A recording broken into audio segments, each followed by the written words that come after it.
Nacional Río Turbio, las cosas que nos unen. ¿Qué tal? Buenas tardes, ¿cómo estás? Pero muy bien, un gusto. Bueno, tratar este tema, porque, bueno, el suicidio todavía vemos que algunos lo tratan como un tema, una noticia policial, pero bueno, realmente es un tema de salud y hay que abordarlo de esta manera, ¿no es cierto? En general, cuando el suicidio es tratado como un tema policial todavía, después de haberse hablado tanto al respecto, siempre fue un tema de salud, ¿no es cierto? Claro. O sea, todo lo que atenta contra la vida humana es un tema de salud. Ahora, esta costumbre o esta forma de seguir tratándolo a veces de distintos medios, por eso yo escuché atentamente que usted hablaba y aclaraba esto de que es un tema de salud, generalmente es por miedo, o sea, la reacción que la gente tiene hacia el suicidio es miedo. ¿Miedo a qué? Miedo a tener ese impulso o que una idea semejante atraviese la mente de la persona o de alguien cercano, ¿no es cierto? El suicidio, o sea, la agresión a la propia vida, causa miedo, ¿no? Como causan miedo tantas otras cosas, tantas otras vulnerabilidades que los seres humanos tenemos. Claro. Entonces, ¿qué se hace? Se llama a la policía. La policía está ¿para qué? Para atacar a aquellos que nos atacan, ¿no es cierto? Para sacarnos los peligros de encima. Como si la policía pudiera hacer algo con respecto a el suicidio o el deseo de suicidio de una persona. Sin embargo, como esto es una realidad, desde la Red Nacional de Suicidología, tenemos muy en cuenta la posibilidad de que la policía sea la primera en intervenir, entonces por eso nos hemos acercado a las fuerzas policiales para formar operadores en crisis dentro de sus propios agentes para que tengan, digamos, el conocimiento y la actitud apropiada. Claro, Para trabajar con alguien que está, digamos, intentando suicidarse o con la idea de suicidio o en el acto de hacerlo y poder ayudar a esa persona a que inhiba su intención. Después también hay otro momento importante que es cuando la policía se acerca y el hecho ya fue consumado y están las personas digamos, cercanas al suicida, donde se está, digamos, manifestando el dolor de esta gente, claro. ¿no? A mí me tocó hace poco intervenir en un niño de 14 años que la madre estaba charlando adentro de su casa, del departamento, con el otro hermano, y el muchachito de 14 años se arrojó por el balcón desde un 9º piso. O sea, cuando llegó la policía, bajaba la madre con el hermano, ¿no? Entonces, bueno, el momento era ahí de la policía encargarse de esta mamá y de este hermanito que estaban viendo al muchacho en el piso, estrellado. Entonces, bueno, hay que tener, digamos, una cierta preparación para poder entablar lo que nosotros llamamos posvención, ¿no es cierto?, que es la atención al círculo que queda. Claro, los que quedan, cómo ayudarlos, cómo tratar ese momento y lo que sigue, ¿no es cierto? Y cómo sigue la vida, sin ninguna Mire, duda. le doy un ejemplo que nos pasó con el canal Crónica de Noticias.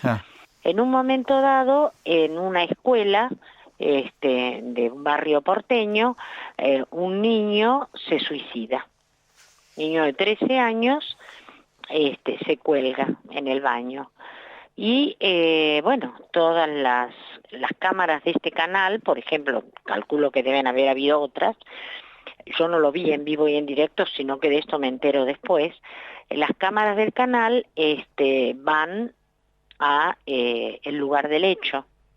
Y el cronista, que después nos enteramos que había quedado 20 minutos solo al aire, sin tener nadie en el piso, que de alguna manera le guiara con otras preguntas o con algún tipo de ayuda. Entonces el hombre tuvo que rellenar ese espacio como pudo.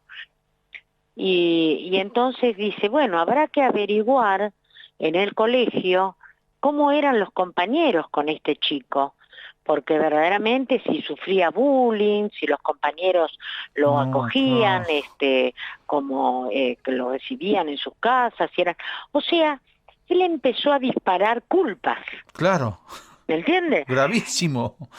Tremendamente grave, porque ahí había otra cantidad de chicos vulnerables que eran los compañeros que estaban esperando esta cuestión de la posvención, que es lo que se trata de hacer con la gente que queda. Que la gente que queda lacerada por esa cuestión. Ninguna duda, claro. Pero a eso hay que apuntar, a eso apunto también, ¿no? De qué tratamiento le damos a la información.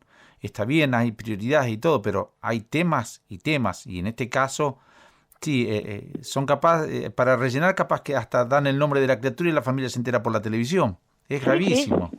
Ha sucedido, ha sucedido. Claro.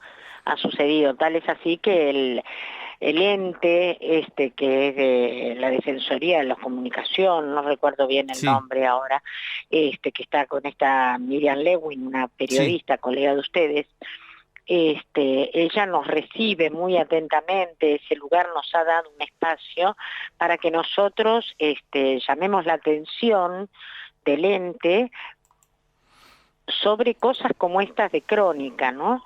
Y se han hecho reuniones, así por Zoom, incluso en pandemia, donde realmente les pasábamos indicaciones a los periodistas con respecto a de qué se trata el suicidio, porque el suicidio es siempre, se produzca la muerte o no, pero pongámosle que la muerte se produzca o no, es una muerte y una decisión en contexto. No se puede analizar el suicidio desde solo la persona que lo quiere o lo lleva adelante, sino que es algo que pasa alrededor.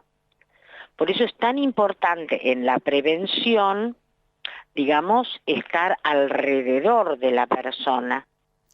Y cuando esto ya ha sucedido, tener en cuenta el contexto, porque del contexto podemos volver a tener respuestas similares. Por ejemplo, en los jóvenes, a ver, ¿y si se suicidó? ¿Qué sé yo? Capaz que yo de tristeza que tengo, de cosas por el estilo. Bueno, entonces hay que empezar a trabajar este tema. Y el otro día yo hablando con un chico de 16 años que fue a intentar el suicidio en las vías del tren, yo vivo en un sitio que está cercano, siempre las cercanías de determinados lugares dan lugar a distintas elecciones, ¿no? Para esto. Si vivo cerca de una montaña, o si vivo en el mar, o vivo cerca del tren. Entonces, el que llora es un perro mío, que no sé, se ve que debe estar entendiendo que hablo de esto. El tema es que este joven estaba ahí y hubo un hombre que lo agarró, lo abrazó, y le dijo todo un montón de cosas, ¿no es cierto? ¿Qué vas a hacer? ¿Por qué vas a hacer algo? Uy, quieren irse. Anda para allá, esperen un momentito. Esto es una cosa que pasa con la virtualidad, ¿no? Por supuesto. ¿Por qué vas a hacer esto? Le dijo el hombre, ¿por qué querés tomar esta decisión? Y cuando me lo trajeron al muchacho a mi consultorio para hablar, él había quedado conmocionado por la actitud de este señor. Hombre. Y me dijo, fue un ángel que apareció en mi vida. Entonces le digo, sí, pero además fue un hombre que en su vida tiene un propósito. Y vos fíjate que seguramente el propósito más grande de la vida de este hombre fue salvarte la vida a vos. Porque todos tenemos un propósito en nuestra vida.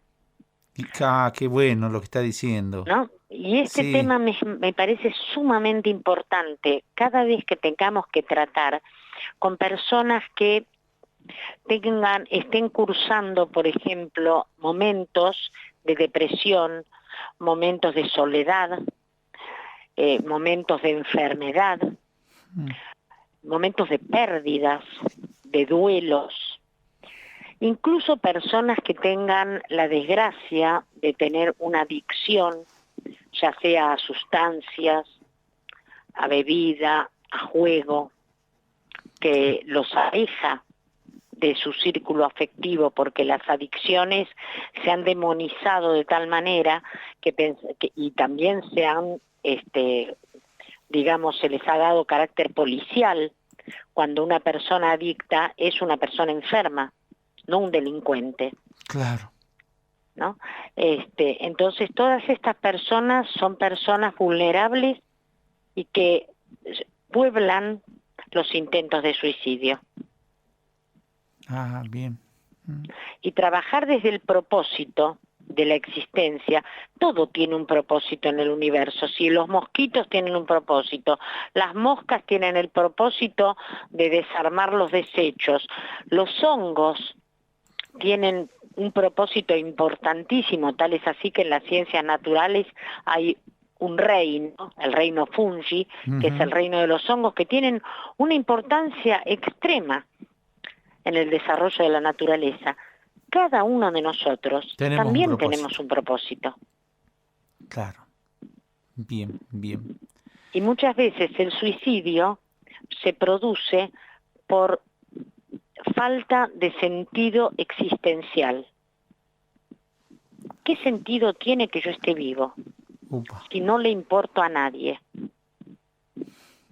Si perdí a tal persona querida por mí. Si tengo esta enfermedad. Si estoy solo, no se acercan a mí mis amigos, mi pareja, mis hijos. Todo eso yo también lo puedo hacer por los demás. Pensar en gente que también pasa eso e ir a comentarle que hay un propósito en nuestra vida. Eso está buenísimo, esa frase. Todos tenemos un propósito en la vida. Todos tenemos un propósito. Es bueno, por ahí usted dice, bueno, alguien deprimido por todas estas cuestiones que usted marcó, ¿no es cierto? Que nos sucede a todos en la vida. Exacto. Escúchame, vos tenés un propósito en la vida. Por ahí no tanto, no, que pensá en tus hijos, pensá esto. Lo primero, tenés un propósito en la vida. Me parece que... ¿Cuánto encierra eso, no? El simple hecho de haber llegado a un estado depresivo, a mí ya me habilita para poder entender a una persona que pase lo mismo. Claro. O sea que tengo que agradecerlo. Me hace más humano. Una persona que nunca ha llegado a un estado depresivo puede creerse incluso superior a los demás y no entender lo que le está pasando a alguien que sufre. Se sufre muchísimo en un estado depresivo. Claro que sí. Entonces cuando, uno dentro de un consultorio psicoterapéutico, esto es una cosa cotidiana, pero ver tanto dolor como produce un estado depresivo, como se produce con una pérdida. Una pérdida que uno puede decir, pero bueno, no perdiste tanto en una de esas, tenés tanto otro. La dimensión de la pérdida solo la sabe uno dentro de su corazón. Claro, eso es lo que usted dice, es así, porque es, bueno, no es para tanto, la vida sigue esto, o bueno, vio muy común, pensá en los que te quieren, pensá en tus hijos, pensá bueno, nadie puede dimensionar lo que uno siente, claro. Un ejemplo ante una pérdida, es totalmente de acuerdo. Entonces, es así. Ese es el tema, ¿no? Muy difícil. Me dijeron que que hoy hubo en Río Turbio un intento de suicidio en la plaza, me decía el productor. Sí, hubo un intento de una persona. Bueno, me alegro que haya sido un intento y ojalá que a esta persona surgen los operadores en crisis necesarios como para trabajar estos conceptos. Sería sumamente importante. Perfecto. Por eso por eso la molestábamos y sabemos que ahora está trabajando. Sí. Corrí media hora a mi paciente y corrí media hora a todas las atenciones para poderlos atender. Le porque agradecemos. nosotros conformamos una red nacional y bueno, cuando no puede uno, puede el otro, ¿no es cierto? Perfecto. Bueno, la vamos a seguir molestando, ¿eh? Bueno, Te adelanto. a la disposición de ustedes. Bueno, Ya muchas tienen mi gracias. contacto. Gracias, Hasta licenciada. luego y Adiós. los felicito por los conceptos que desarrollan en el programa. Bueno, gracias a usted también. Que tenga una Bueno, buena jornada. Adiós. igualmente, hasta luego.